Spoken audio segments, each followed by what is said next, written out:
Well, thank you all for coming to today's session.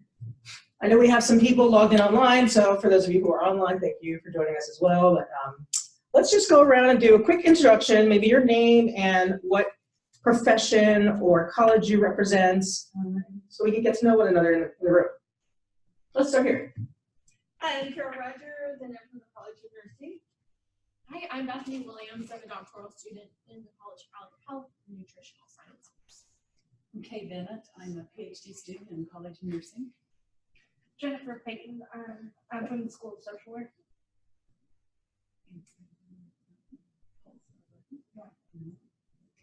I'm Ellen Bannister. I work at the Center for Learning Leadership, University Center for Excellence in Developmental Disabilities. Hi, Nikki Nagelson. I am a dietitian and diabetes educator at the College of Pharmacy. I am Marcia Bailey. I'm a faculty member at the College of Dentistry. Bernard Rome, faculty member, College of Dentistry. I'm Sarah Kubel. I'm the Office of Parents. I'm Margaret. just Margaret. All right, we're going to take a quick step down memory lane. Let me see if I can get this to click here.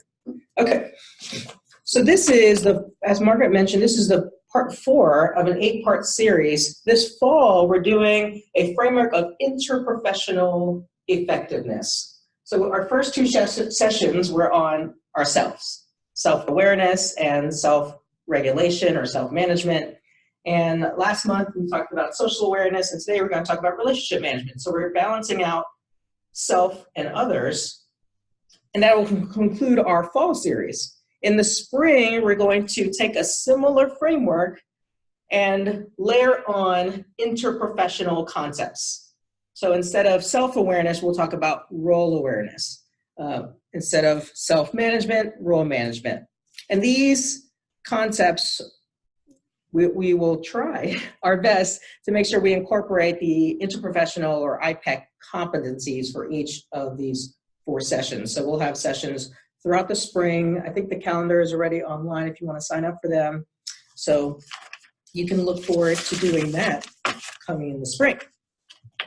So today's session is about mindfulness in interpersonal relationships. When we discuss mindfulness, there's really 2 main concepts or mindsets that are related to meditation or mindfulness, and they are, number 1, becoming an observer, and number 2, practicing non-judgment. So we're going to explore these 2 concepts today for ourselves, but primarily in how we relate to other people. Because these 2 concepts, we brushed upon them a little bit when we were talking about the interprofessional effectiveness self side. Of course, now we're on the other side. This is just a fun little image I like to share sometimes. I don't know if you can see all the words here, but in today's world, I think relationships matter even more than maybe they did in the past, because we live in this digitally mediated world where most interactions happen virtually, and we can lose a little bit of sense. I've heard some people say that we're really good at using the right emoticons and maybe not really good at using the right emotions. People may not be able to tell how we're feeling, but if we can send them an emoticon, we have the perfect one picked up. It's like, I feel exactly this way, but when you see me, I just have, I won't use the acronym for what you're probably thinking I am, but some people just have a natural face when they're just resting that you really can't read. And so, so this is how I feel sometimes we approach life as we're busy, we're doing things, we are texting someone, we're emailing someone, and please don't interrupt me to have a face-to-face conversation because I'm doing something productive. And this face-to-face conversation can't be as productive as what I'm doing here on my computer. And so we're going to try to come up with some solutions to help people have effective relationships. So let's start off a little bit here, kind of a little rewind to mindfulness and meditation, because it may have been a couple of months since you attended the second session, or maybe you didn't attend the second session. So mindfulness is a mental state achieved by focusing one's awareness on the present moment. while calmly acknowledging and accepting one's feelings, thoughts, and bodily sensations. So I don't know about you, but a lot of times when I think about meditation and being mindful, I think of things like this. You know, maybe being on a beach or sleeping in, but just being quiet, having some peace of mind. Now, raise your hand if you've experienced this type of environment in the last week. Yeah, there you go. All right. So some of you are doing pretty well. Raise your hand if you've experienced something like this in the past week. You know, you're trying to do your little meditation and, oh wait, somebody needs something, you know, your kids need something, or your coworker needs something, or you need something. Your own brain says, wait, stop. You need to do something else. I'm done with this. And so what if you just don't have time to be mindful or to practice meditation? Well, there's a really great saying, it's an old Zen saying, and it says, everyone should practice meditation for 20 minutes a day. But if you don't have time for that, then you should practice for an hour a day. And so actually some of the research shows that practicing meditation and mindfulness can increase our experience of time. And so I know for me at least, as I get older, it seems like time gets shorter and things happen quicker. So one of the things that I have found helpful is in my meditation practice is it helps to slow things down a little bit and helps me to appreciate being in the present moment as opposed to living in the past or pontificating about the future all the time. So try to stay away from the misconception that you have to find the perfect place or the perfect time. You know, at some point you're probably going to get disturbed, whether it's your own mind, whether it's your friends, whether it's something going on that's bothering you. When we had our meditation practice a couple of sessions ago, there was some noise going on. I think some people were moving right here down the hall, and it's distracting, and that's okay. So be comfortable with the distractions and then just move on. This can actually become part of your meditation practice, is trying to find focus, having something disturb you, and then saying, okay, can I refine my focus? Because that's what life is. Life is us trying to do things, and then other things happen, and you know, some of the stats say that if you get disturbed while you're working, it takes minutes, like 20 minutes, 30 minutes for you to get back on task. So practicing meditation, being mindful can help you shorten that length of time. The other thing I would say is just start. Give it a shot. You don't have to practice for an hour. Grace last month was talking about how when she first started meditating, she was really serious about it. And so she would sit for an hour and stare at this wall, and it was really intense. So some people hear things like that and they're like, well, I can't do that, so I'm not gonna do it. I would encourage you, just start with like a minute. Maybe start with 2 minutes. And then over time, maybe you stretch that out a little bit. A strong meditation practice, like a strong workout regimen or a strong yoga practice, they have one thing in common. It's a consistent practice. So the best thing that you can do for meditation and mindfulness is to be consistent. So try to do it every day. If it's just a minute a day, if it's 20 minutes a day, but try to do it every day. So a strong practice is a consistent practice. So that's the first step, is to just start. And the second step is to continue. If you continue, you'll have that consistency to it, and you'll start to see the benefits over time. You know, meditation, mindfulness, this isn't like a quick fix type of thing where you're going to meditate and then things will go your way. It'll result in a change of your mind over time. Now, how do you know? So you're going to start meditating, right? Everyone here is going to start meditating, or if you have already started, you're going to continue it, yes? Yeah. Yes. Now, how will you know if it's working? So let's say you start a new diet and you get on that scale. Have you ever done this where you start a diet, you get on a scale and it goes up? It's the worst. So what happens if you're on a diet, it's been weeks, and that number's not moving? What is your conclusion? Well, mine is that the scale is broken. That's the first. Of course, it's the scale, so you need to buy a new scale because that thing's broken. But yeah, so many people think, well, it's a failure. Like, it hasn't happened. Like, nothing's happened here. So what we want to see is we want to see a difference. We want to see a difference in that number. We want other people to say, hey, look, you're looking like you lost some weight. Now, what would happen if we practice mindfulness? will people see a difference? Our goal is to become this enlightened being, right? We want to become blissful and at ease. So Ram Dass is a very famous person, and I really like this quote of his.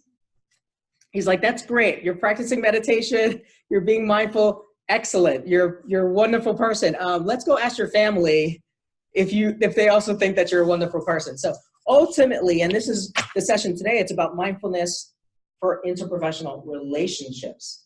So it's one thing to sit in the corner of your room and practice your meditation and feel good about yourself. And then if you open that door and yell at everybody, there could be an opportunity to focus on something else for your meditation or your mindfulness practice. And so I like this because it emphasizes that this quote here. So TKB Desikachar is a very, very famous yogi, and he makes the comment that it's in relationships. That's like the litmus test for whether or not we're changing. You know, meditation and mindfulness is about changing our minds and changing our habits and changing our interactions. The only way we're really going to know if we're doing that is if the people around us are saying, yes, you are being a little bit nicer, a little bit more kind. So something is working. So that's really the test is your relationships.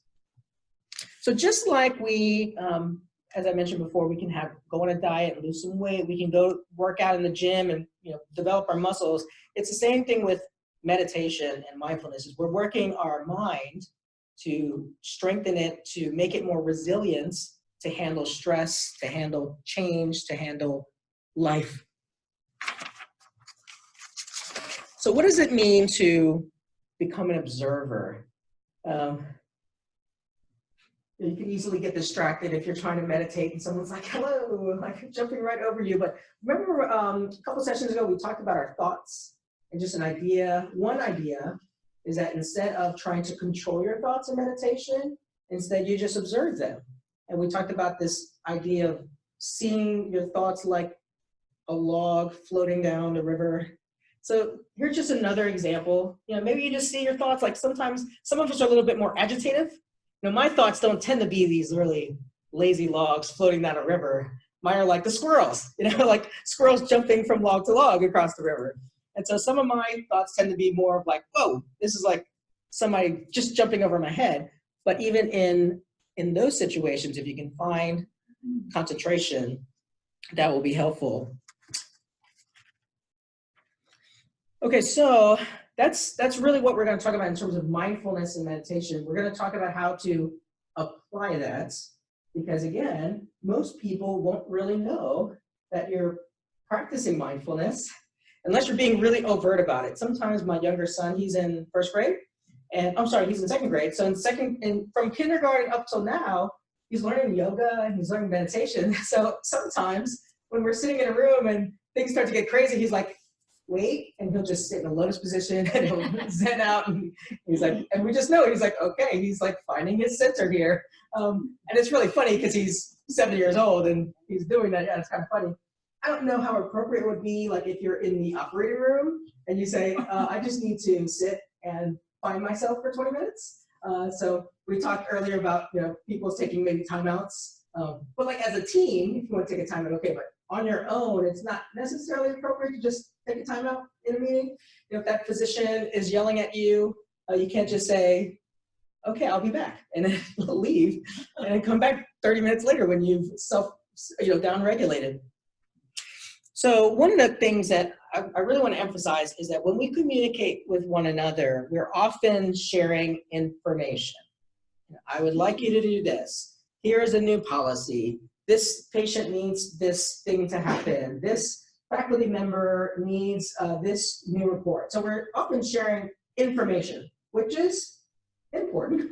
We can't communicate without sharing information exclusively, but a really big point of emphasis is that when we're communicating, we're also transferring emotion. So you might be frustrated that this new policy is in place and you need to do this new form. Or you might be delighted that this person is now engaged and is willing to serve as the head of this committee. So sharing your emotions will add another flavor to this meal that you're trying to serve someone. So instead of just serving them let's even assume, oh, that's not even accurate. I wouldn't even say the information is the entree. The information is probably like the dessert. The meat of it is the emotion. The meat of it is the connection. So you don't only want to serve people dessert, you want to serve people a full meal. This was, I did not go to this, but this was a statue apparently at Burning Man. I've never been to Burning Man, but this was a statue at Burning Man in like 2015. And what I really love about it is it depicts this conflict between two people. And you can see that they're facing away from each other. And we can often be in conflict like this with our coworkers, with our family members, with our friends. And sometimes we find it's really hard to figure out, like, why aren't we connecting? Like, we're friends, right? Why are we opposed? But what I think this beautifully illustrates is that often that's mentally we're opposed. I said something, you didn't agree, or you didn't hear what I said, and now I'm mad. But almost universally, inside of us, there is an inner person, like a child-like spirit that is always trying to connect with the other person. They're there, they're trying to connect, but they can't get past our heart. And it's also interesting that in this statue, the children are like this semi-permeable, malleable material, whereas the adults are these hard, wired structures. And so over time, we get very hardened. And yeah, if this person wants to connect with me, they've got to figure out a way to turn themselves around, but I'm not budging. I'm not softening. But the children inside are soft. They're malleable. They're always open to connection, to change. We're in relationships all the times. Sometimes we're not clear what our relationship is or the purpose of it. But the real purpose of building these relationships is to build intimacy. We naturally desire intimacy. There was this really great book called Social. Professor Lieberman, or Dr. Lieberman, wrote this book, and he provides this entire narrative about how, based on our evolution, we are designed to connect with one another. And when we are isolated, we don't thrive. We actually decay and die. So relationships are where we can learn about love, and developing trust is key to this process.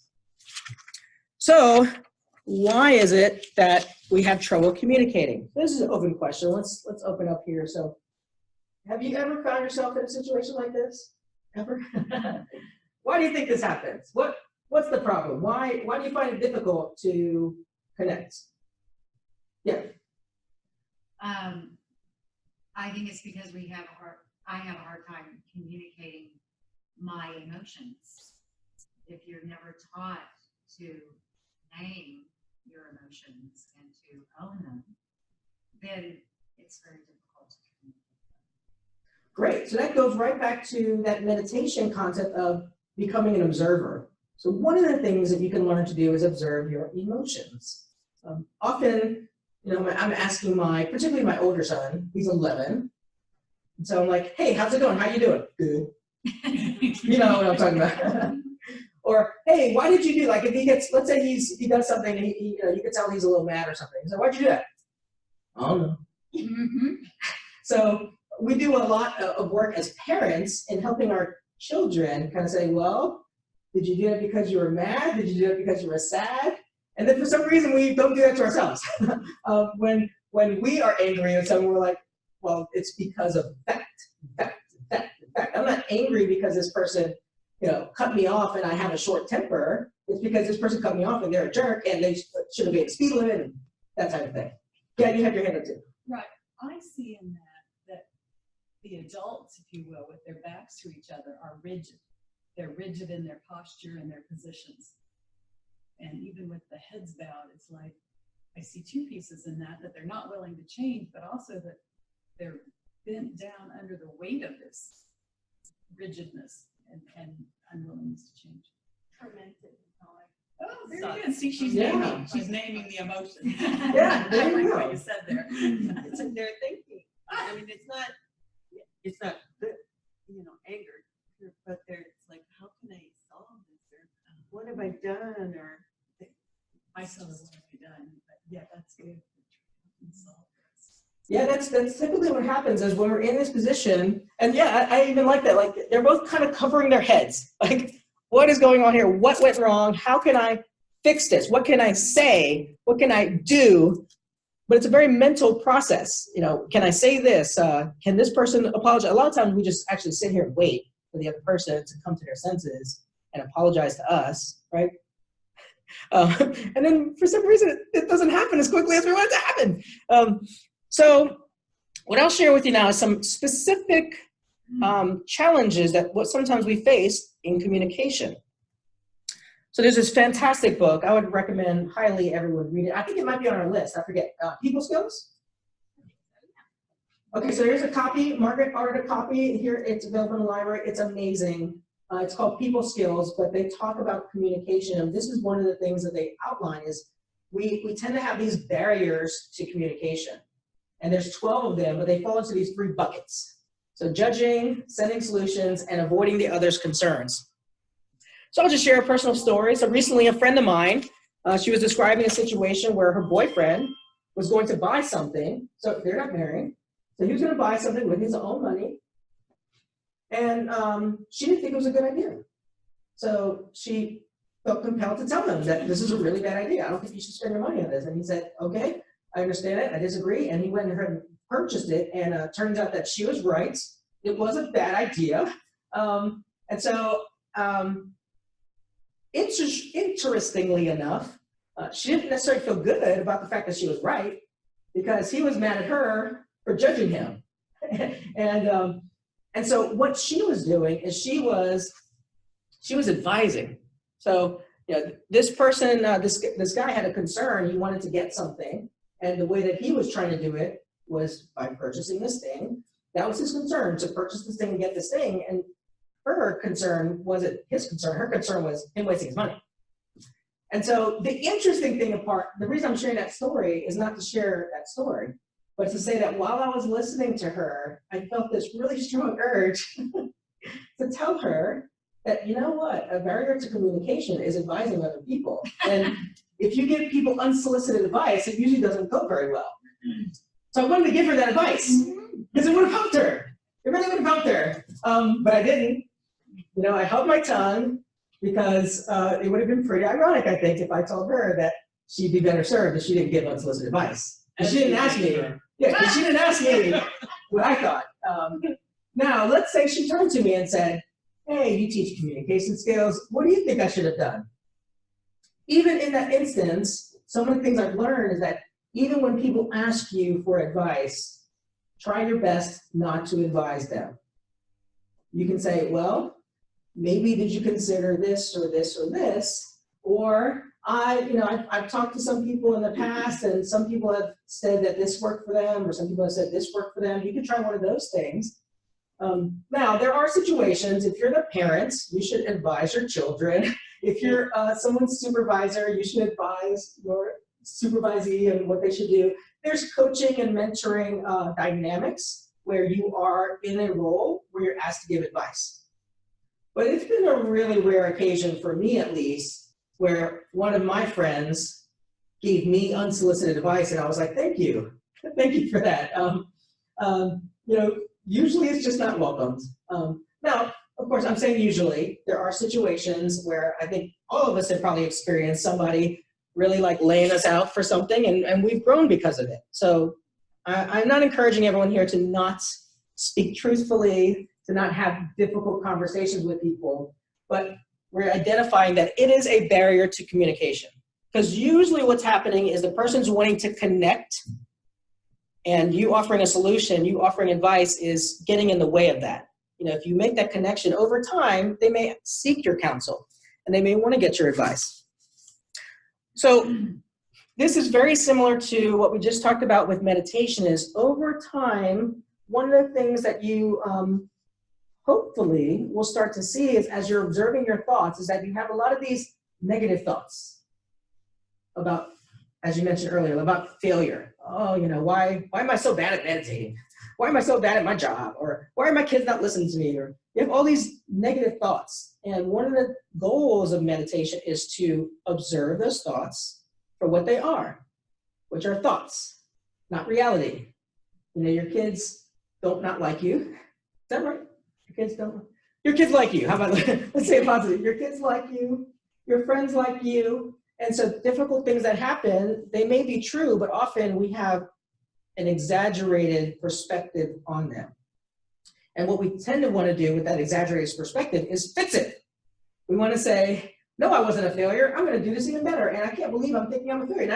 Now you're not concerned about failing at the thing you failed at, you think. Now you're concerned that you feel like a failure. So now you have to overcome that mental hurdle. So we tend to want to fix ourselves. So through meditation, we learn to just observe it and see that for a sensation or an image, not reality. And what we can do with that over time is as we keep practicing that, we can take that perspective in our relationships with other people. So now when somebody comes to us with negativity, instead of wanting to fix them and say, you shouldn't give unsolicited advice. Instead, we can just say, that's interesting.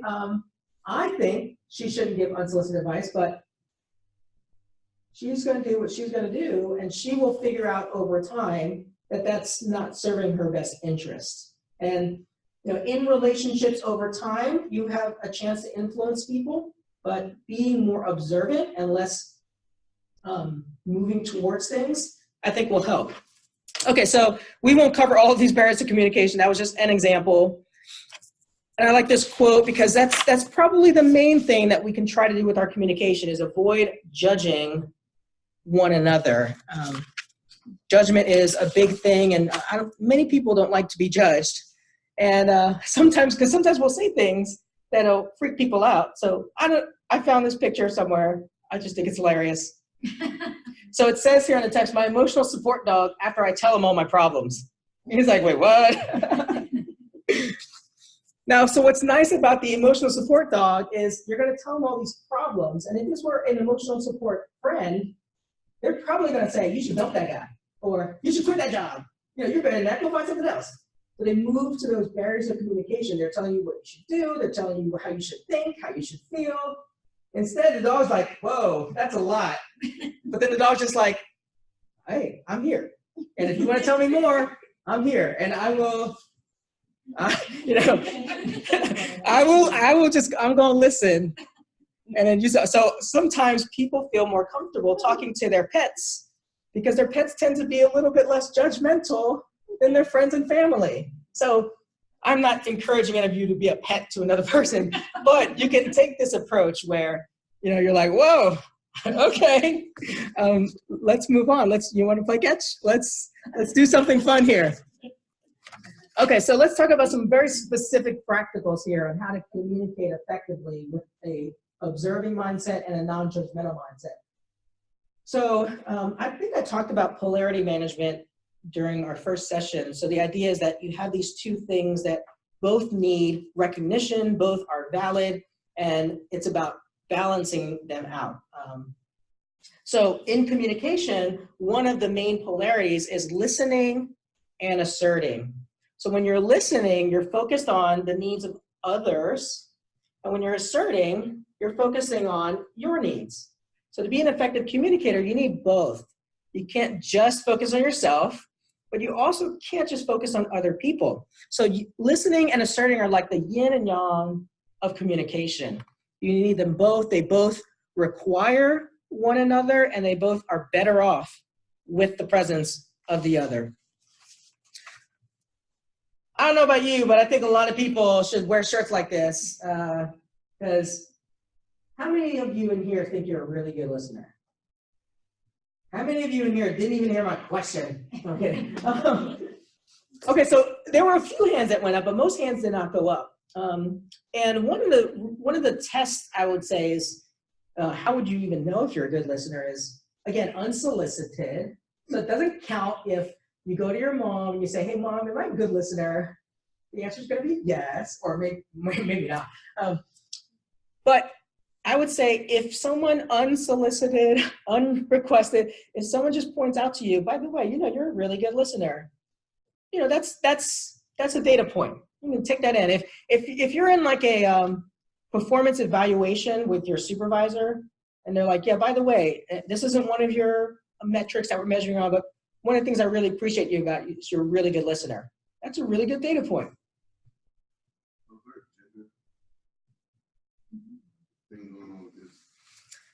Well, I assume I know what you mean, but what do you mean by that?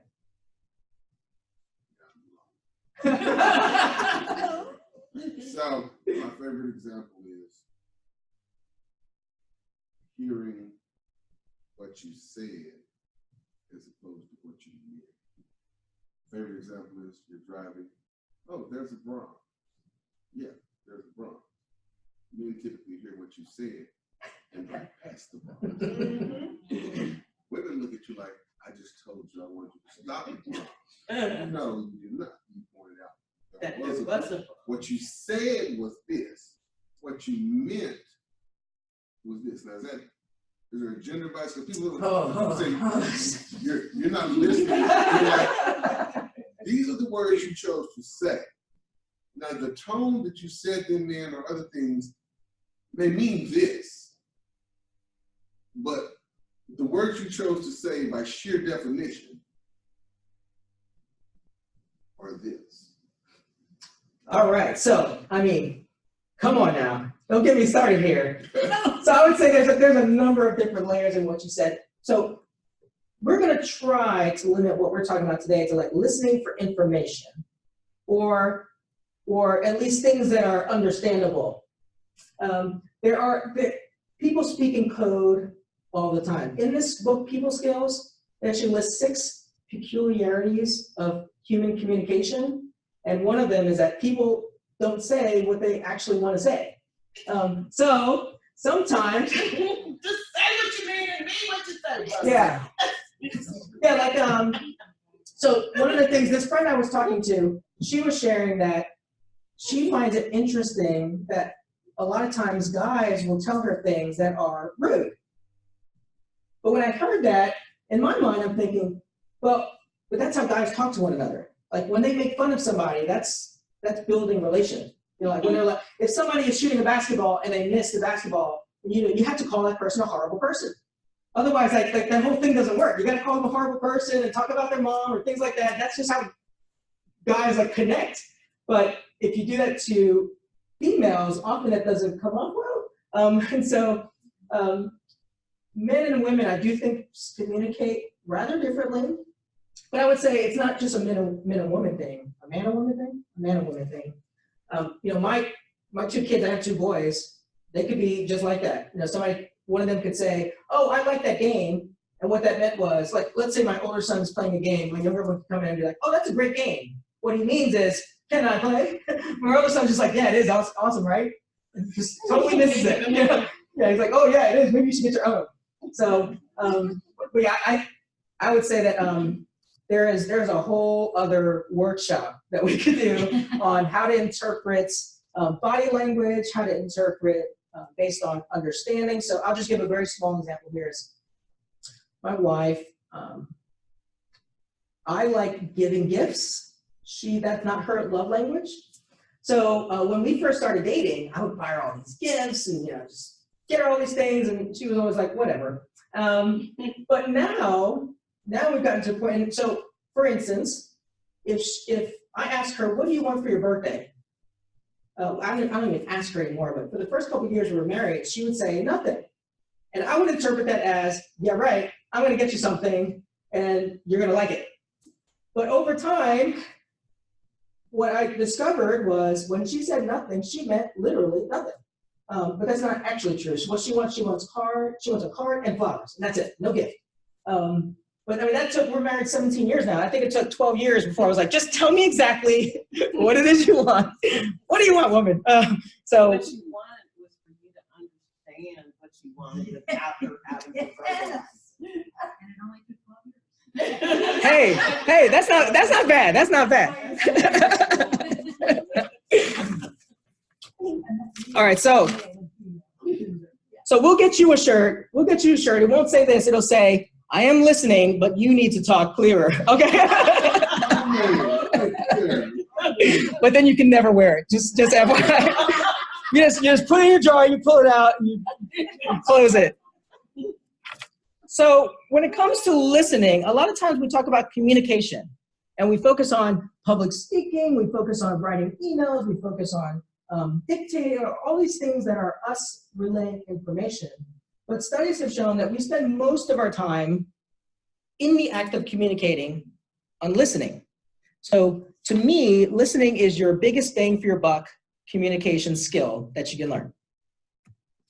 It's the thing you do most frequently, and it's the thing that will lead to most of your success. So the same book, People Skills, they also have in here listening skill clusters. Now again, there's a number of these. I think there's 12 again, but thankfully they're grouped together in these clusters. So the only thing I'm going to point out here is listening is another balance, another polarity, if you will, of action and inaction. So there's a really great saying. It says, to listen is to move and be moved. What that means is that when you're listening to someone, you're moving, you're acting, you're not like this. If somebody's talking over here, you're not like this, and then pull out your phone and chit chat, and you're engaged. You find a posture of involvement, you make eye contact, you have some nonverbal and some verbal gestures to show that you're listening and you're paying attention, but you're also not only doing that, you're also allowing the other person's message to affect you. And that requires you to let go and say, okay, well, I want to say this, but I'm going to allow the conversation to go where this person wants it to go. We're going to try a little exercise in our embodied practice time about this dynamic where many of us want to steer conversations to where we think they're most beneficial to go. So a key aspect of listening is to allow for not only a natural dynamic to go place, but especially if the other person said, I would like some time to talk with you about this, or that whole, can we talk? So if they say that, can we talk, and it's time to talk, you really want to let them lead that discussion because they want to share something. And if you try to change it to, yeah, but what about this? You've lost it. It's over, game over. It's weird. This is a quote about golfing from a book about skiing. And we're talking about communicating, but just read it.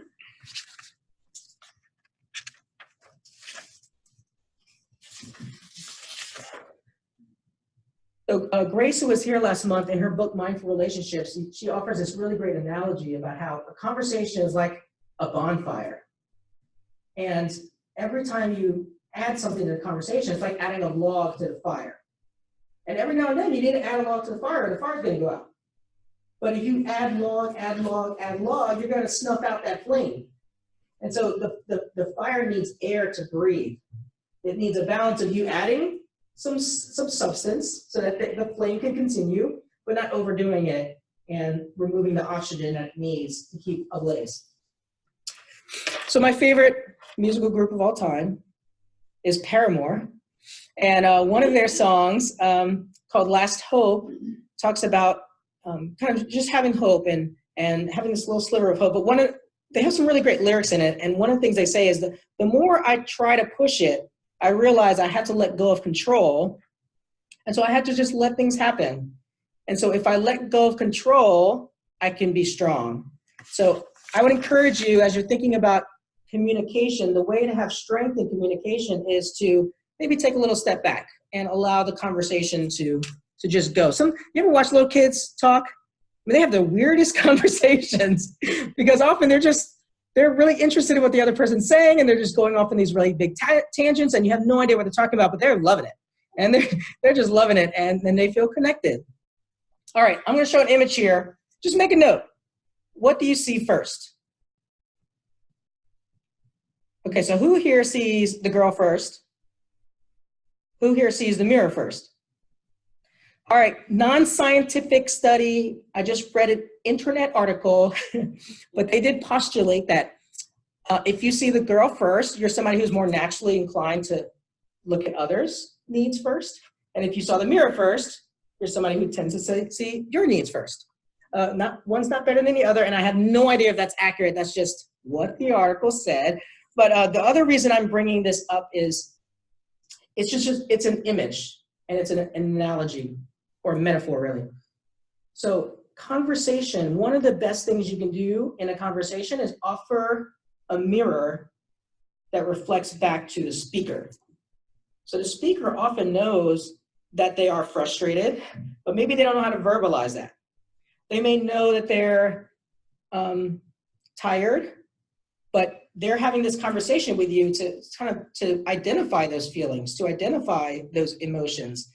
And by listening attentively and not getting in the way, you can offer that mirror for that person to see themselves a little bit more clearly. Have you ever been in that situation where you're having this conversation with somebody, you didn't really say anything, they're like, I'm so glad we had this talk. Because that's what happened there, is they were able to see themselves a little bit more clearly. They were able to understand their problems a little bit more clearly because you were there, offering a perspective, offering a reflection for them. Okay, so one of the other things, I wanted to wrap it up here with this social style and versatility, because I did mention that we were going to talk about versatility in the agenda. But remember when we talked about social style and we have these 4 social styles? So the thing I'm making a note for here is we're talking about listening. So listen for differences. We talked about serving in the role of an observer. And one of the things we talked about with social style was you had to learn to observe these say and do behaviors. It took me 12 years to know that my wife wanted a certain thing for gifts. I hope it doesn't take 12 years to learn what your coworkers need from their primary social style. So by observing and by listening and observing and not always getting in the way, you can learn more quickly that this person is a driving style and they need action and results. Or this person is an amiable style and they need to know why this is affecting the team members and how it's affecting the relationships. I'm showing this again just to show that this is kind of where healthcare norms are. Now this is very generalized, so this includes everybody who works in healthcare who's taken the social styles assessment, but we can see that it's pretty evenly distributed. And so having an observing spirit and learning to listen to where others come from will help you to be an effective interprofessional healthcare team member. Okay, so when you take the social style assessment, you also are scored on another concept. So remember, social style is your level of assertiveness and your level of emotiveness. It also measures you on another scale, which is called versatility. And these are the 4 components of versatility: your image, your presentation, the way that you present and share information, your competence, and your openness to feedback. So if you have higher skill sets in these areas, you'll be rated at higher versatility. And what people are really measuring when they measure your versatility is this. They're measuring whether or not you're more focused on yourself or whether or not you're more focused on others. So, so as an example, let's say you're the kind of person who likes to be very informal with people. And you like to call people by first name. And so you go to that first meeting and there's a doctor there who does not like to be called by her first name. And you're like, hi, Sue, how you doing? She's like, I'm not Sue, I'm Dr. Johnson. You're like, I know, but I call people by their first name, that's how I am. And so you're in essence saying, it's about me. I feel more comfortable calling you by your first name. So you cool with that? As opposed to saying, hi, Dr. Johnson, do you have a preference on how I should refer to you? Would you like me to call you by your first name? Would you like me to call you Dr. Johnson? She would say, Dr. Johnson, please. And you would say, okay, great, because that's what you want. So being more versatile means you're, for the most part, demonstrating that you're showing empathy for other people's needs over your own. But remember, we talked about it's a balance, right? It's this balance. So we talked about listening, but now we're going to talk about that other side of it. So listening is primarily an action and activity that you do for the other person's benefit, but you also need to focus on your own benefit. So this is where we're going to talk about asserting. And when you're asserting, you're letting the other person know, and this is the key with the assertion, is you're not telling the other person what they should do.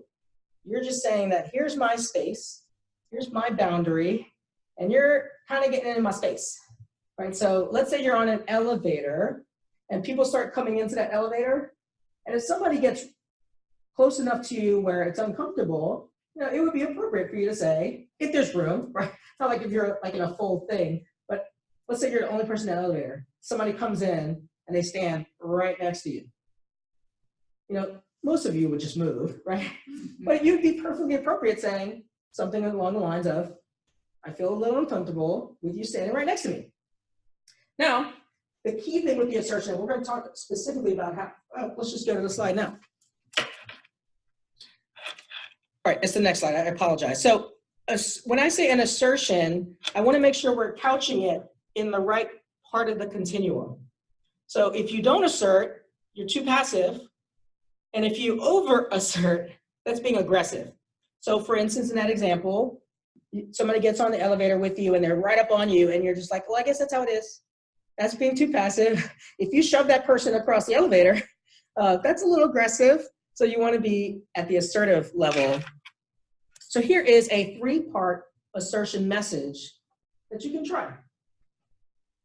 So what you say is, when you, and then you state their behavior non-judgmentally. Remember that concept again, non-judgmentally. So it's not, why are you so rude and you're in my face? That's judging what they did. Maybe they were on their phone, they didn't even notice you in the elevator. So instead what you can say is, when you stand right next to me, I find it very uncomfortable. You said you shared your feelings. You know, I feel uncomfortable because, and you might say, because I have an anxiety around tight spaces. I'm claustrophobic. They can say, when you stand right next to me, I feel uncomfortable because I'm claustrophobic. So what is the thing that you noticed that I did not say? Ask somebody what somebody's doing. Yes. Assigning a motive or Yeah, and intent. The other thing is, and this is the key part, what I'm not telling them is what they should do. So I say that when you stand next to me, I get a little anxious because I'm claustrophobic. The next thing most people say is, so would you move? Okay, so that's the key part of this 3-part assertion. It's not a 4-part assertion, it's 3. So you state that, and then the other person has the freedom to do whatever they want with that. That person might say, so, well, you know, that's an elevator ride, you'll be fine, or you move. But if you go to the next step, which is, can you move over there? Immediately that person's on the defensive and they're like, why do I have to do what you're asking me to do? As opposed to you shared empathetically that they're making you uncomfortable. The vast majority of people would say, I don't want you to be uncomfortable, and if it's not a big deal, I'll just move. So this is the key part of the 3-part assertion message is, don't follow this up with one of those barriers to communication, which is sending solutions, advising, moralizing, telling them why they did what they did or what they should do. So you can try, yeah.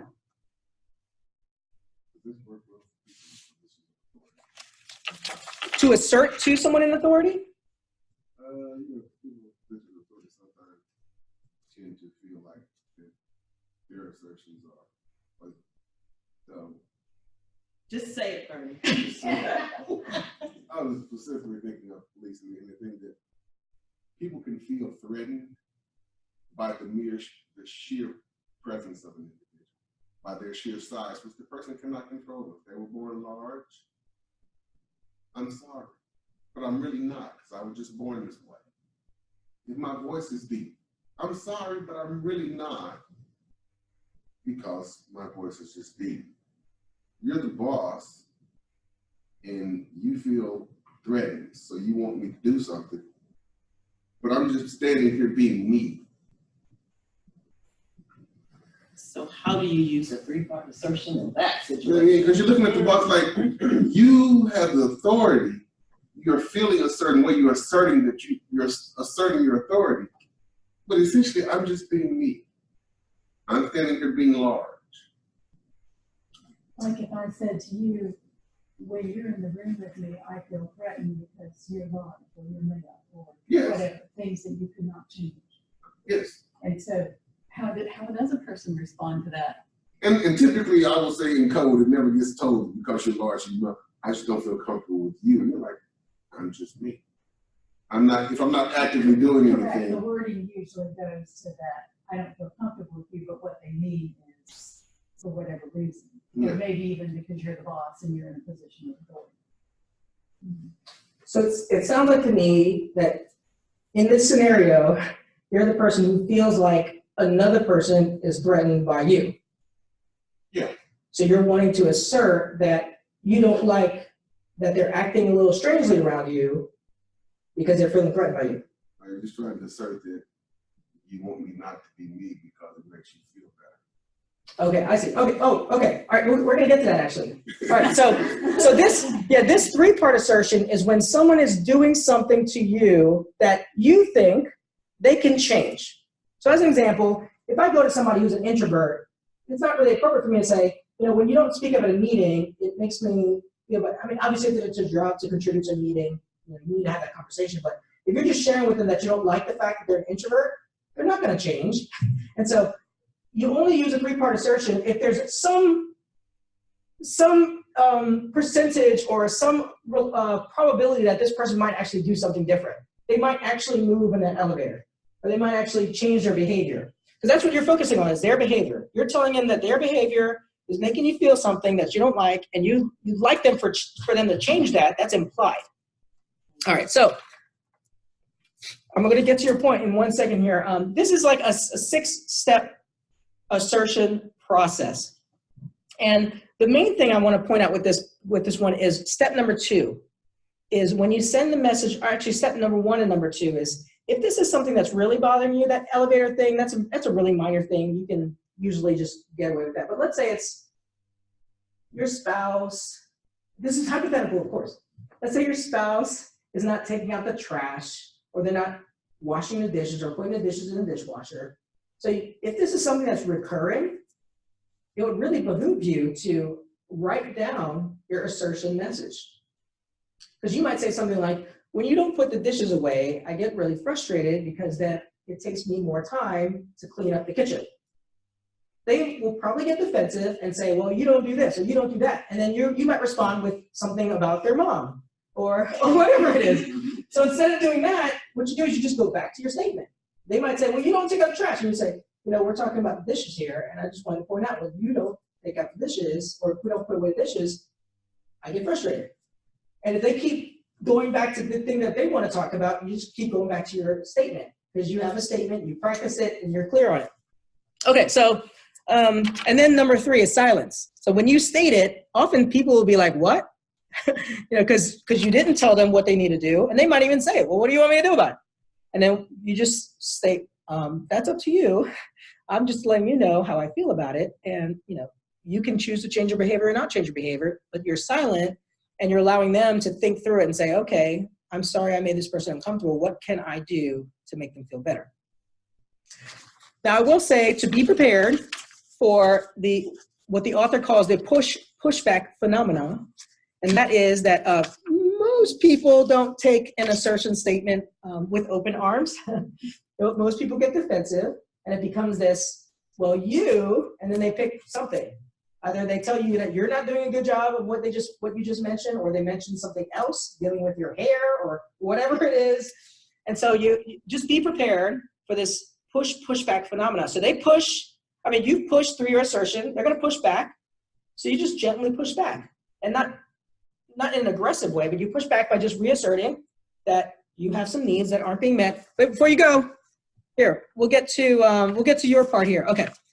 And the only point I want to make here is that when you insist that people do something, people naturally resist. All right, so here is a 2-part assertion message. So the 2-part assertion message is when it's a feeling assertion. Let's say that somebody is doing something that doesn't have a practical effect on my life. It's not taking me more time, it's not costing me money, it just annoys me. Like if again, hypothetically, if my wife were to put the toilet paper roll on incorrectly, which means coming from the bottom, you know, that's wrong. She thinks it's fine. Well, let's say she does that. It really doesn't affect me, does it? No. So I can't say, when you put the toilet paper on, it makes me belligerent because I have to take it off and it takes me 3 seconds to do that. It's terrible. Really, it just annoys me. So in those instances, I just go to a 2-part assertion and I just say, when you do this, it annoys me. And she might go, so? Or she might go, well, you gotta learn to live with it. That's how I am. And when I put the toilet paper on, that's how it is. But if we have a positive relationship, and if I share with her, you know, when you do this, it annoys me, very likely what she would say is, oh, I'm sorry, I won't do that anymore.